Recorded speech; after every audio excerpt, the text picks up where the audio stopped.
ஆ, ஒண்ணு மறந்துட்டேன். சொல்லு அது சொல்லு பரவாயில்ல. என்னன்னா சொல்றதுக்கு கொஞ்சம் வெக்கமா இருக்கு. எனக்கு வெக்கமே கிடையாது, நீ சொல்லு. அதாவது பவித்திரமான பூ கிடைக்காம என் ஆயுதம் கண்ட பூ கூட பாவம் பண்ணிடும்னு. அப்படி போடு, இப்பதான் என் பசி என்னன்னு உனக்கு புரிஞ்சுது. ஓஹோ, நீ இந்த பசி பத்தியா பேசிட்டு இருக்க?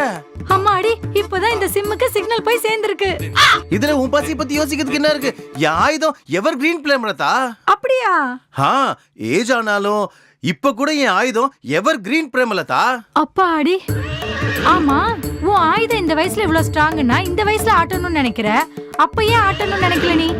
என்னன்னா அந்த காலத்துல நான் லவ் ஃபெயிலியர். என் சார்ல தானே ஏமாத்திட்டா. அன்னையில இருந்து பொம்பளைங்கனாலே எனக்கு வெறுப்பாயிடுச்சு. அதனாலதான். சரி, இப்ப என்ன ஆச்சு? ஏஜ் ஆவாவ என் கோபம் கொஞ்சம் கொஞ்சமா குறைஞ்சிடுச்சு. என் ஆயுதத்துக்கு ஆட்டம் தேவைப்படுதுன்னு தெரிஞ்சுக்கிட்டேன். ஓஹோ, ஆக மொத்தம் இந்த ஏஜ்ல உன் ஆயுதத்தை வச்சு பர்ஃபார்ம் பண்ணலாம்னு முடிவு பண்ணிட்ட. ஆமா பிரேமலதா, என் ஆயுதத்தோட போருக்கு நான் தயாராயிட்டேன். ஐயோ, உன் ஆவேசத்தை பார்த்தா என் பசிக்கு நல்ல விருந்து கிடைக்கும்னு இந்த தோணுது. நிப்ப அடிக்கு நீ ஆப்பிரிக்கா போய் அடேங்கப்பான்னு சொல்லணும். ஆப்பிரிக்கால அடேங்கப்பாவா? உன் ஆப்பிரிக்கன் டேஸ்டுக்கு என் பசி தின்னு நான் ஆகான்னு சொல்லணும். என் ஆப்பிரிக்கன் ஆயுதத்தை வச்சு உன் குருவி ரெக்கைய கீறி கீறி கீறி ரத்தம் வர்ற வரை உனக்கு கதற விடுறேன் பாரு.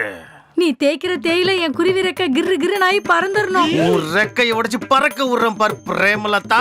என் ரெக்கைய பறக்க விடுறியோ பிச்சு போடுறியோ அது உன் விருப்பம். ஆனா என் குருவி மட்டும் ஆகாயத்துல பறந்து போயிடணும். அப்படியே மேகத்தை போய் தொட்டுறணும். நான் தேய்க்கிற தேயில உன் குருவி கத்தி கத்தி அந்த சொர்க்கத்துக்கே போய் அடேங்கப்பான்னு கத்த போது பிரேமலதா. அப்பா, நீ பண்றதுல என் புத்து சொர்க்கத்துக்கு போய் பரவச நாள் அடைஞ்சிடணும். நம்ம ஃபர்ஸ்ட் நைட்ல நான் பண்ற பர்ஃபார்மன்ஸ்க்கு நம்ம கட்டில 3 வாக்கு பண்ணோம். கட்டிலே 3 வாக்கு பண்ணா நீ கட்டில போட போற 3 வாக்குக்கு உனக்கு பெருசா பரிசு கொடுக்கணும் போல இருக்கே. ஆஹா, இத்தனை நாள் கழிச்சு எனக்கு ஃபர்ஸ்ட் நைட் நடக்க போகுது. அன்னைக்கு ராத்திரி இந்த ராம்பு பண்ற பர்ஃபார்மன்ஸ்க்கு இந்த பிரேமலதாக்கு பைத்தியம் பிடிச்சிரும். நீ பண்ற வேலையில என் குருவி ரெக்க உடைஞ்சு ரேம்ப் வாக் பண்ணிடணும். ஒரு ரெக்கைய உடைச்சு ரேம்ப் வாக் பண்ண வைக்க வேண்டிய பொறுப்பு எந்து.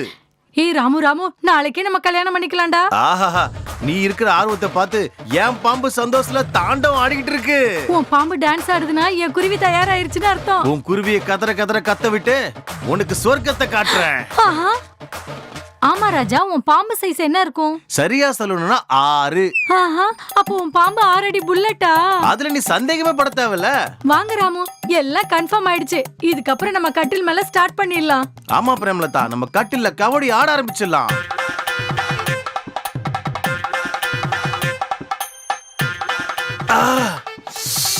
அப்பா,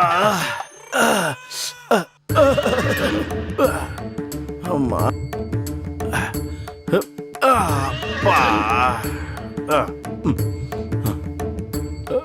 என்ன நீங்க ரொம்ப டயர்ட் ஆயிட்டீங்க போல இருக்கு.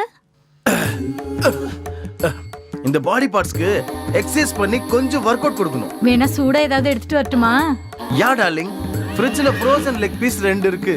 அதுக்கு நல்ல மசாலா தடவி எண்ணெயில வறுத்து சூடா நல்ல சூடா கொண்டு வா. நான் அதுக்குள்ள என் எக்ஸசைஸ் ப்ரோக்ராம கண்டினியூ பண்றேன். ஆவி பறக்கிற அளவுக்கு சூடு பண்ணி உன் கையில கொண்டு வந்து கொடுக்கறேன், சரியா?